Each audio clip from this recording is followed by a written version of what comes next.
حضرت شیخ سعدی رحمۃ اللہ علیہ وہ فرماتے ہیں کہ میں کچھ بزرگوں کے ساتھ کشتی میں سفر کر رہا تھا اور ہماری کشتی کے پیچھے ایک چھوٹی سی اور کشتی آ رہی تھی،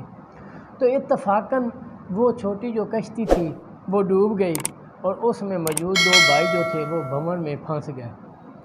تو ہماری کشتی میں موجود ایک بزرگ نے ملاح سے کہا کہ تم ایک کام کرو۔ اس نے کہا کیا کروں؟ تو اس نے کہا تم ان دونوں بھائیوں کو زندہ نکال لو،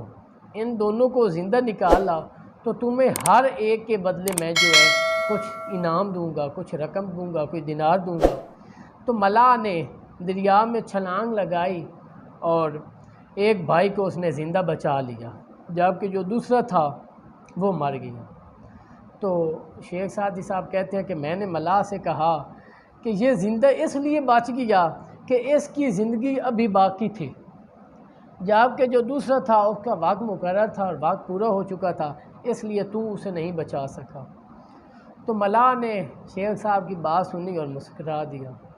تو شیخ سعدی کو بہت تجسس ہوا اور انہوں نے کہا کہ آپ کے ہنسنے میں کوئی راز ہے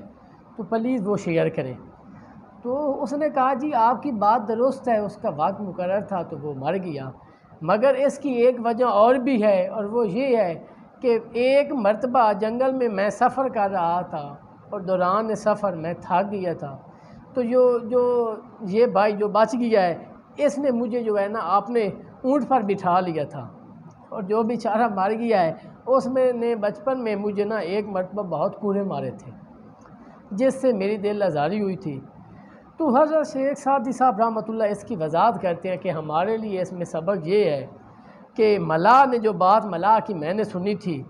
تو اللہ کا فرمان حق ہے کہ جس نے نیک اعمال کیے وہ اس کے لیے نفع ہے، اور اگر کسی نے برے اعمال کیے تو وہ ان کے لیے وبال ہیں۔ تو اس لیے وہ آگے فرماتے ہیں کہ یاد رکھنا چاہیے کہ ایسا کام کرنا چاہیے کہ کسی کی اس سے دل آزاری نہ ہو، اور جہاں تک ممکن ہو کسی کا دل نہ دکھاؤ۔ اگر کوئی تمہارے ساتھ نیکی کرے تو اس کے احسان مند رہو اور موقع ملنے پر اس کی نیکی کا نیکی کے ساتھ جواب دو۔